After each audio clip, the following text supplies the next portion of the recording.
Rose et élastique. Faut y aller mollo, être digne du regard des autres. Dans la chair sans bouche, les mots voudraient souffler. Rien dedans.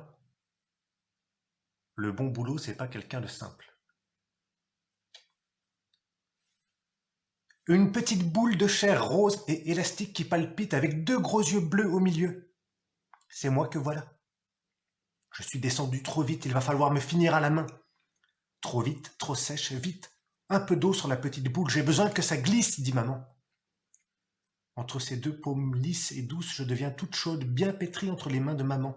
Je reprends du volume, faut bien, une si petite boule, je peux pas rester.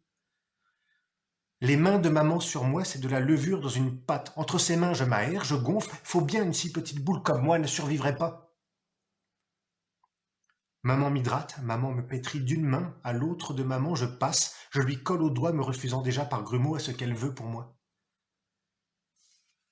Mais maman sait y faire, faudrait pas croire que je suis la première qu'elle finit à la main, faudrait pas croire les petites boules mal finies qui descendent en catimini entre les jambes des filles, ça arrive plus souvent qu'on ne le pense. Maman m'étire maintenant, roulée, pressée par ses paumes et ses callosités, je m'allonge, ça tire, et la petite boule qui n'en est déjà plus une a mal partout. Ça tire, mais je résiste, maman dit « Laisse-toi faire, sinon tu vas ressembler à rien, et pour les autres, ça sera encore de ma faute !» Ça tire, arrête, je voudrais crier, mais j'ai pas ce qu'il faut pour. Pas de bouche, moi, juste de la chair qui ne peut rien à part cligner des yeux. Battre des cils, c'est ne pas se battre du tout. Battre des cils, c'est le combat perdu avant qu'il ne commence. La preuve, voilà déjà des larmes qui débarquent à l'intérieur de moi. Des larmes et maman qui souffle de satisfaction. Ah, ça y est, il s'hydrate enfin tout seul. Moi, bien contente du plaisir de maman, je me laisse faire, compris que c'est un gros travail à fournir pour pas ressembler à rien. Maman me presse, faut aller vite. Maman compresse, pas le temps pour les caresses. C'est pas ça qui va aider à ressembler à quelque chose, je comprends de ses mains. D'accord pour quelque chose plutôt que rien du tout, mais quoi? Au moins avant, je savais que j'étais une boule. Pour ce que je dois devenir, maman s'agite, et très vite je ne sens plus mon centre avec tous les volumes et les creux qu'elle crée ici et là un peu partout sur moi. Je m'hydrate seul, mais je m'hydrate trop, ça coule, et je vois tout flou. Putain, rien de plus qu'il y a un problème de régulation, maman gueule. Vite, vite, faut que je le sèche, sinon je vais le perdre, et faudra encore que je fasse le deuil d'une flaque. Pour pas que je disparaisse avant même d'être tout à fait apparu, maman m'éponge avec une petite serviette. Elle l'enroule autour de moi, mais je sens qu'elle n'ose pas frictionner trop fort un corps si peu façonné qui déconne déjà. Comme je suis ni fini, ni solide, et qu'à tout moment je peux redevenir une boule molle, maman prend ses précautions. Si seulement elle pouvait refermer à nouveau ses deux paumes sur moi à l'intérieur de ses mains, moi j'étais bien. Mais les petites boules bousillées d'avance dont on ne veut pas, soit on les déplie pour tenter d'en faire quelque chose, soit on les écrase et on n'en parle plus. Bien modelée, je ne suis toujours pas, sinon maman ne chiffonnerait pas son visage, elle n'est pas satisfaite, elle proteste. C'est plutôt des polochons que des bras, on dirait que ça a été malaxé par un gamin. Puis sa bouche claque, alors je comprends que c'est pas bon signe. Elle soupire, elle me presse. Elle soupire, elle compresse, elle soupire encore, puis elle dit « C'est pas récupérable un truc si difforme, le seul moyen de le sauver, c'est de tout reprendre à zéro. On peut pas réussir un être humain avec un gros poil dans la main, faut que je m'applique plus. » Maman serre et m'en serre à nouveau très fort, un peu de moi qui déborde entre chacun de ses doigts, ça fait des bulles et hop, en quelques secondes à peine, me revoici petite boule rose et compacte. C'est bizarre de prendre à nouveau si peu de place, mais au moins j'ai chaud et ça me tire plus de partout à l'intérieur. Maman inspire, maman expire en soufflant bruyamment pour se concentrer, trouver du courage et persévérer. Faut croire qu'elle a déjà fichu en l'air trop de petites boules. Cette fois-ci, elle a compris qu'il faut y aller mollo. Avant de m'étirer à nouveau, plus lentement, elle joint les mains, elle baisse la tête et ferme les yeux. Avec une précaution et une tendresse pareille, je ne vais pas ressembler à un tonneau. Maman s'outille, plus question de s'atteler à ma géographie à main nue. Pourquoi se priverait-elle de tout ce qui peut aider à me finir mieux? Du métallique sur moi, clic, clic, ça coupe un peu et puis ça coule à nouveau, mais à présent c'est chaud. Et même si j'ai un peu mal, je ne sens plus la douleur quand maman s'écrie « Ah, enfin des guiboles qui ne sont pas de travers !»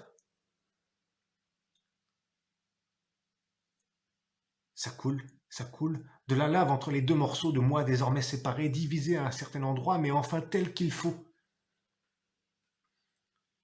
Maman s'agite et dit le bas, c'est fini, on s'occupera des orteils plus tard, qu'il ait des ongles et des lunules n'est pas une priorité. Il est temps de lui fournir de quoi évacuer et s'auto-réguler. Il lui faut des fentes, du relief et des cuvettes. Un corps bien fait, c'est pas si simple que ça, encore moins quand c'est fini main. Surtout, rien oublier, compter 2 bras et 5 doigts à chaque main, pas 2 collés ensemble ni 2 pouces dédoublés. Le cou doit être lisse et long, mais pas trop non plus, et le menton un seul. C'est le plus difficile pour le menton de réussir à n'en avoir qu'un seul. Je sens que maman souque pour former ma tête. Elle ne sait pas ce qu'elle veut. Elle geint. Mon Dieu, ses yeux, ses yeux, ses yeux. Elle appuie par-ci, elle redresse par-là. Elle creuse, elle aspire, elle gonfle, mais ça ne va toujours pas. Et pendant ce temps, à l'intérieur de moi, ça demande pourquoi je ne peux pas rester une petite boule rose avec 2 yeux dedans. Maman s'énerve, maman s'excite. Quoi que je fasse, il y a un bout qui dépasse. C'est pas symétrique ni harmonieux. Avec une gueule pareille, jamais il me ramènera le moindre fric. Maman s'arrête, maman soupire, maman transpire et moi je goûte de frousse. Mes yeux encore trop bas sous les doigts de maman, je comprends que le bon sens dit que c'est pas possible de les garder au milieu de la figure. En attendant, moi je vois plus rien. Perdu de vue, maman et son visage fascinant avec chaque chose à sa place et aux bonnes proportions. Le mode d'emploi, où est-ce que j'ai pu fourrer ce fichu mode d'emploi pour finir à la main les êtres humains? Je perçois de loin avec les petits machins percés à droite et à gauche de ma tête. 2 minuscules baignoires trouées, défaut de plicature des antellix, et pavillon mal ourlé, le nécessaire pour écouter, mais pas assez pour entendre.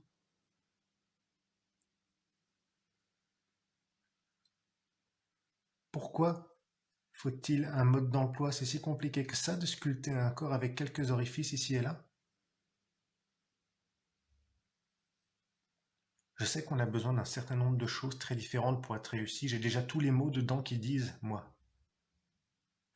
Si joli est le visage de maman, si tu veux, tu peux me faire le même. Ce serait peut-être plus facile de copier que d'inventer, je voudrais articuler. Mais je n'ai pas le truc à l'intérieur de ma bouche pour crier à maman que ça ne me gênerait pas qu'elle se reproduise sur moi. Encore en travaux, ma bouche tout juste amorcée, trouée, évidée avec une louche. Maman bouge dans tous les sens, quelle impatience, est-ce qu'elle regrette déjà? Si elle ne m'avait pas récupéré, je serais tombé, j'aurais chuté sans bouche ni cri, personne pour me ramasser. Vite écrasé, jeté et oublié la petite boule, les bennes à ordures, qu'est-ce que c'est soulageant pour celui qui a des choses à jeter dedans. Je suis descendu trop vite, trop pressé, j'étais, mais pas assez mûr, pas pris le temps de vérifier que j'étais présentable. À peine grossièrement achevé avec ce qu'il faut là où il faut et soulagé un peu, oui, à l'idée que le gros œuf de moi soit construit, que maman dit « ses yeux restent trop bas si je le laisse dans cet état, il va se moucher dans ses paupières et pleurer avec ses narines. » Faudrait le radouber en prenant un peu de chair dans ses guiboles, mais si ça l'éclopait. Rebelote, elle soupire. Il doit y avoir beaucoup de soupirs en elle qui font la queue leu-leu, comme les mots dans mon intérieur creux. Rebelote, rebelote, elle cherche à s'en débarrasser, tout encombrée qu'elle est, le corps rempli d'aspirations qui veulent sortir. Un peu fâché, moi, que maman n'ait pas pesé et calibré d'avance les quantités pour la place de mon nez. Le mode d'emploi, tout à coup, je comprends pourquoi ce serait mieux si elle remettait la main dessus. Déjà, être fini de cette façon, je ne sais pas trop si c'est sain ni légal, mais fait par quelqu'un qui mesure rien, comment espérer devenir un tout, même petit?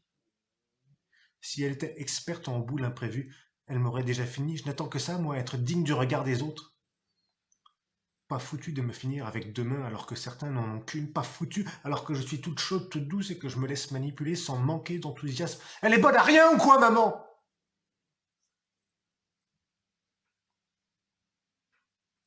Par contre, les averses de reproches, ça y va. Ça, son nez touche sa bouche qui est un trou. Quelqu'un va finir par tomber dedans et je serai bonne pour payer les frais de l'accident. Il n'y a pas assez de place sur ce visage. Jamais je n'oserais mettre un truc pareil dans un berceau. Maman crie de rage, elle crie puis elle appuie. De toutes ses forces, de toutes ses carpes et métacarpes, elle presse, écrase, compresse, détruit le gros œuvre et à nouveau la petite boule avec les yeux bleus au milieu, je suis. peu embués les yeux.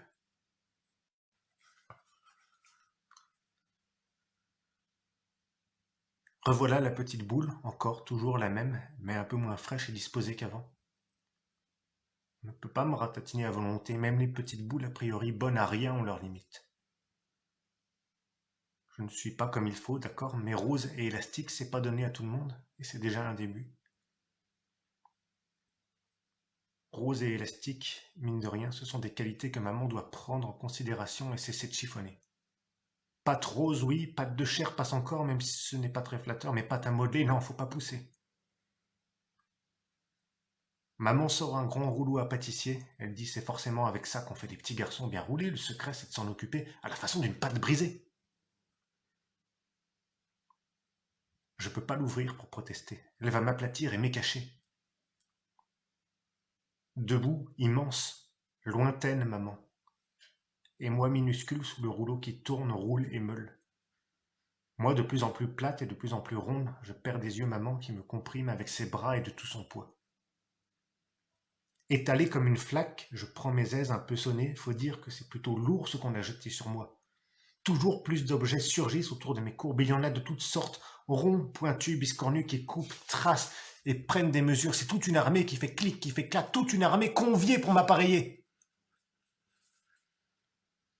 Je n'ai pas encore les choses qu'il faut, ni nez, ni voix, ni foi, rien que mes yeux bleus enfin parfaitement au milieu et tous les mots dedans très impatients. Dans la chair sans bouche, il voudrait souffler à maman stop. Arrête. Tu vas trop vite. C'est pas la meilleure voie si tu veux te débarrasser de moi. Ils se pressent, se bousculent, s'asticotent et s'agitent pour montrer comme ils vivent, mais personne ne les voit. Je sais bien qu'un petit tas de rien ne devrait pas avoir tous ces trucs à formuler. À quoi ça sert de savoir? Je peux même pas toucher, j'ai été faite à l'envers ou quoi? Si j'avais su, si c'était à refaire, j'en aurais emporté moins. J'aurais compris la priorité d'avoir des mains et de ressembler à quelqu'un plutôt qu'à quelque chose qui sait des choses.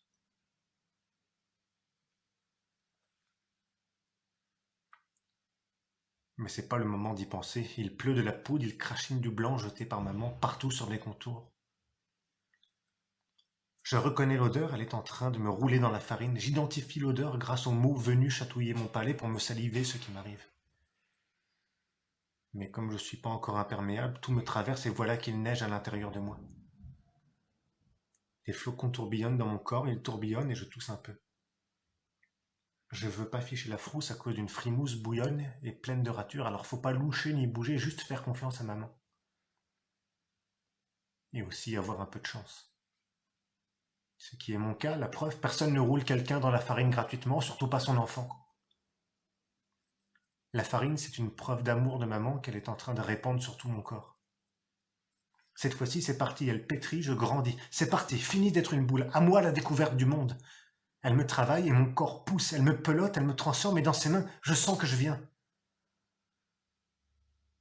Bien saupoudré, c'est plus facile de malaxer, affirme maman. Quand ça colle aux doigts, on fait n'importe quoi.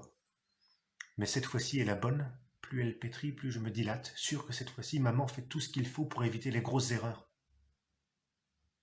Elle prend le bon chemin qui va me mener au vrai corps et bientôt je serai comme elle. Je suis prête à accepter toutes ses volontés. Toutes oui, sauf être jetée parmi les épluchures. Toutes oui, ou presque, parce qu'il ne faut pas trop pousser quand même. C'est incroyable ce que les mains de maman peuvent sur moi. Creuser, boucher, ôter, ajouter, peser, remblayer. Elle sait ce qu'il me faut. Oui, c'est presque effroyable qu'elle sache si juste à ma place. Entre ses paumes,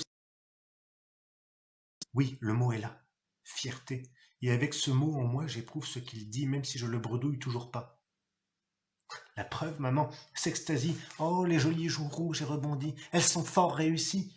Plus de défauts, ou presque. Ça y est, il est enfin à peu près beau. Ou presque. Puis maman frappe dans ses mains, elle sautille, elle rit. Je vais la voir, mon petit garçon. Cette fois-ci, oui, c'est sûr. Et comme les autres, il sera qu'à moi. Je ferai ce que je veux, je le prêterai pas. Moi qui ne comprends pas tout, je regarde au fond de sa bouche et où une clochette se balance. Elle tintinabule, c'est sa luette qui brimballe pour célébrer le plus de défauts, ou presque. Et dans les yeux de maman, ça crépite de joie. Faut croire que c'est un brasier énorme que j'ai allumé là. J'ouvre la bouche en grand, je veux la remercier, mais la fournaise dans ses yeux s'éteint aussitôt, et maman se fige et elle se glace. Je ne sais pas ce qui se passe, mais tout à coup c'est un lac dans ses yeux, un grand lac bleu et vert qui a éteint les flammes sans même souffler. C'est à cause de ma bouche. Elle a dû voir tous les mots dedans en tant que maman, elle espérait plutôt des dents de lait bien alignées. Faut pas qu'elle s'inquiète. Les mots, on peut s'en débarrasser facilement, surtout quand ils sont tout neufs comme si c'est le cas pour moi, car ils n'ont pas pu prendre leur habitude dans ma bouche. Liquider les mots, ça ferait plaisir à maman. Sinon, pourquoi depuis que j'ai ouvert la bouche, elle me regarde plus en face? Pourquoi maman fronce et maman plisse avec ses yeux de biais qui traversent sans regarder? Je sens qu'elle veut encore m'écraser, je sens que le rouleau va à nouveau m'écrabouiller. Faut se préparer au pire. Il suffirait qu'elle me demande de m'en passer, il suffirait de m'expliquer pourquoi trop de mots dans une seule bouche, c'est pas souhaitable.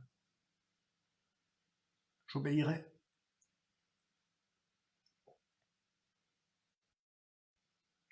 En tout cas, l'impressionner, ça n'a pas duré. Je peux faire une croix dessus. Soudain, le lac déborde dans les yeux de maman. Les iris sont noyés, elle pousse un cri amer et cette question coule sur ses joues. Mais où est-ce que j'avais la tête pour oublier de lui mettre des organes à l'intérieur? Rien dedans, mon pauvre petit n'a rien dedans, juste une coquille. Si je le laisse comme ça, autant le noyer dans l'évier pour le sauver de la honte d'être rien qu'un pantin de vitrine. Moi j'entends tout, mais je ne sais pas ce que j'en pense. Avoir tous les mots n'aide pas à comprendre toutes les paroles. La seule chose assurée, c'est que le cœur je l'ai et qu'il bat. Maman gémit encore, il a un corps sans organes. Comment est-ce possible alors que je suis si bien organisé? Elle gémit, elle pleurniche, ça doit être très grave de manquer de tous ces agencements à l'intérieur. Pourtant ce n'est pas vide dans mon corps puisque les mots sont trop nombreux pour se loger tous dans ma tête. C'est important de laisser de la place entre un mot et un autre, sinon c'est la cohue, ils se montent dessus et ne veulent plus rien dire. À s'entasser, le risque est grand de se perdre en leur laissant toute la place dans mon corps. Je préserve leur indépendance et eux, ils sauvent leur sens. Mes préférés sont ceux qui s'enroulent autour des branches de mon cœur, comme des petits singes en forêt. Si on ne les utilise pas, ils vont finir par prendre froid. J'ai peur pour eux des mots gelés, ratatinés, morts avant d'avoir été entendus partout à l'intérieur d'un corps, ce serait sinistre.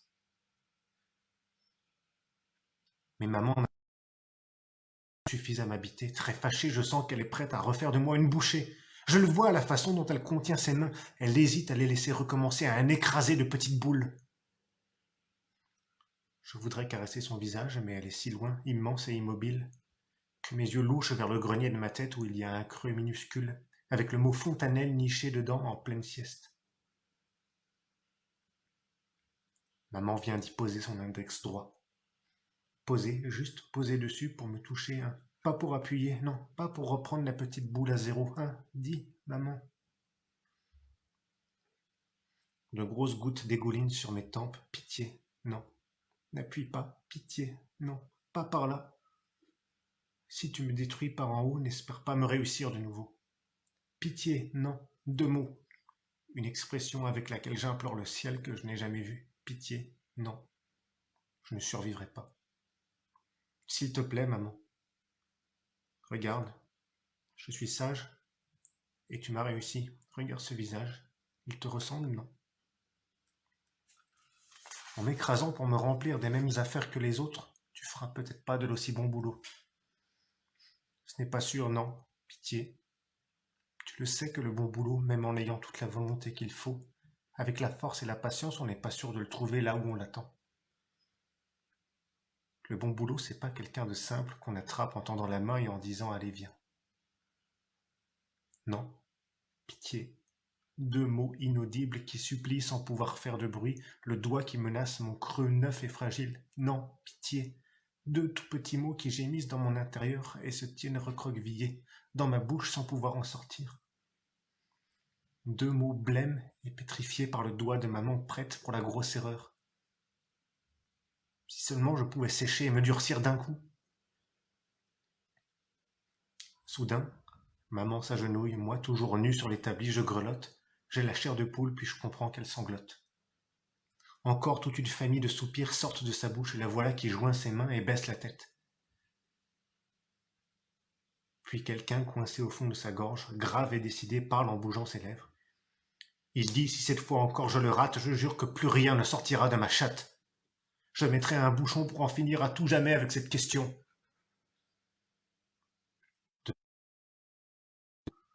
Si je suis descendu à la hâte, c'est que j'ai dû comprendre de l'intérieur que sans me presser, je risquais de rester coincé. J'aimerais réclamer la petite serviette pour me réchauffer, mais maman se relève et je réalise à sa tête que la petite serviette ne sera pas pour tout de suite. Puis ça s'enfonce glacé et dur dans l'une de mes fesses et des milliers d'étoiles ivres et blanches gigotent sous mes paupières. J'essaie de les suivre, mais je vois de plus en plus petit. J'essaie de les suivre. Elles m'emportent dans leur nuit. Il y eut d'abord cette phrase, attrapée un soir à la volée par les grands yeux de Marguerite, sur l'un des panneaux lumineux accrochés au mur des souterrains qu'elle empruntait chaque jour. Deux amnésies errent en nous, l'origine et l'enfance. Depuis, le slogan l'obsédait. Certaine de n'en avoir prélevé qu'une partie, elle effectua les jours suivants de nombreux allées et venues afin de retrouver la publicité. Mais elle avait déjà disparu, et Marguerite en vint à douter. Avait-elle rêvé? Cette phrase venait-elle d'ailleurs? D'un livre peut-être? Non. Elle lisait très peu. Deux amnésies errent en nous, l'origine et l'enfance. Elle ne comprenait vraiment pas quel produit cette affirmation prétendait promouvoir, ayant passé en revue toutes les hypothèses, de la couche Pampers aux médicaments contre Alzheimer. Quand elle essayait de la rattacher à une image, il lui semblait tantôt revoir un bébé souriant, les gencives nues et écarlates, tantôt un vieillard obèse et joufflu, hilar. Au bout d'une semaine, elle renonça, puis, saisie d'un doute étrange, elle fit un test de grossesse, oubliant que rien ne s'était frayé à un passage jusqu'à sa culotte depuis plusieurs mois. Le résultat n'alla pas à l'encontre de la vraisemblance, ce qui provoqua en elle un chagrin aussi peu familier qu'incontrôlable. Elle ne sortait plus de chez elle, assaillie par un désir d'enfant qui, elle le sentait, aurait sa peau ou sa tête si elle ne l'assouvissait pas au plus vite. Pendant des semaines, elle perdit le sommeil. Un matin, à l'aube, une chimère à trois têtes lui rendit visite.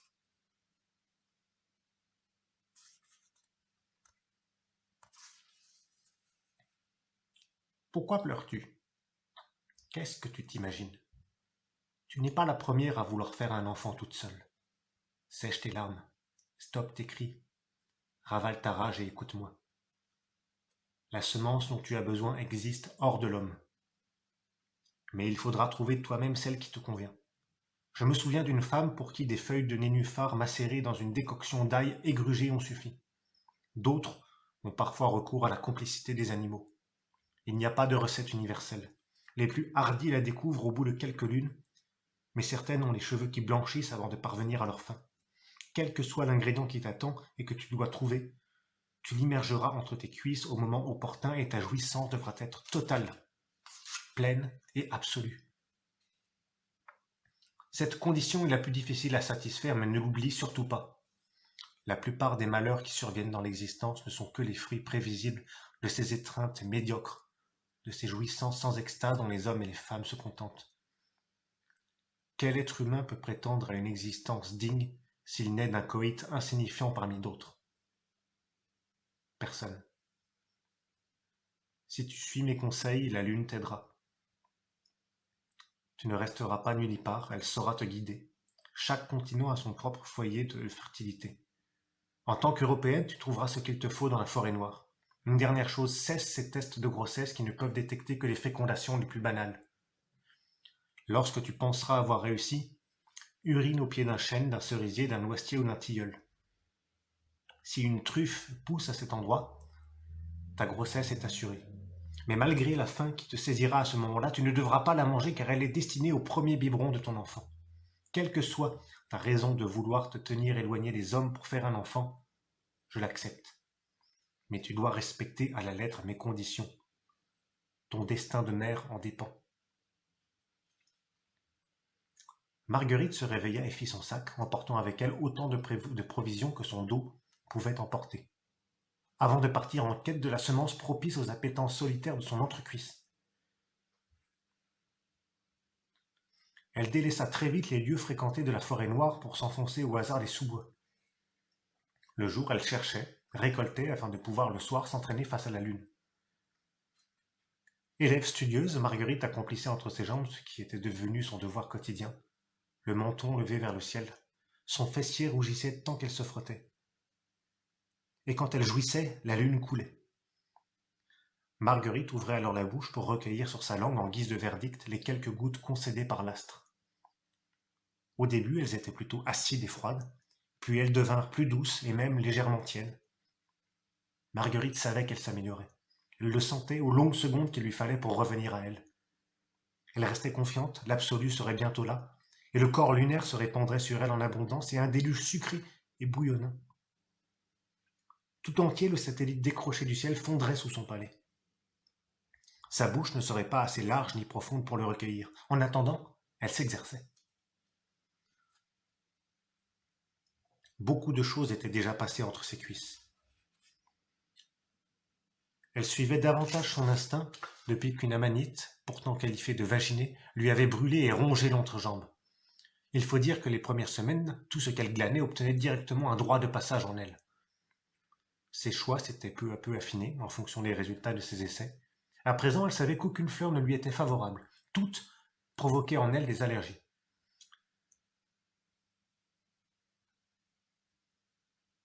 Chaque fois qu'elle avait tenté d'immiscer œillets, pervenches, orchiglobuleux ou autres glanés au gré des pâturages, son vagin n'avait cessé de la démanger. Il lui était déjà arrivé de croiser d'autres femmes qui, comme elle, étaient en quête. Certaines paraissaient être là depuis si longtemps qu'elles ne ressemblaient guère plus à des êtres humains, mais davantage à d'étranges créatures hybrides et métissées. Ramages ou plumages recouvraient peu à peu leur peau. Est-ce ainsi que l'on devient quand on ne parvient pas à faire un enfant, se demandait-elle. Les jours où Marguerite avait le malheur de se retrouver nez à nez avec l'une d'entre elles, elle perdait courage et renonçait à ses récoltes. La perspective de devoir partager la lune lui était insupportable. Si tu veux que je jouisse complètement, comment oses-tu te consacrer à d'autres que moi hurla-t-elle, un soir à la face blanche et ronde de celle qui régnait sur la nuit. Tu me fais perdre du temps. Tu es avare en encouragement. Je passe mes journées à chercher et attendre que tu daignes m'adresser un éventuel conseil. Je sais désormais pourquoi tu es absente certains soirs. C'est le signe qu'une femme est parvenue à ses fins au point de te faire disparaître du ciel. Et si jamais je trouvais ce qui me convient en même temps qu'une autre, que ferais-tu? En guise de réponse, la lune se voila un instant d'un nuage orageux, fuyant ainsi la virulence des reproches qui s'évanouirent entre les montagnes rondes.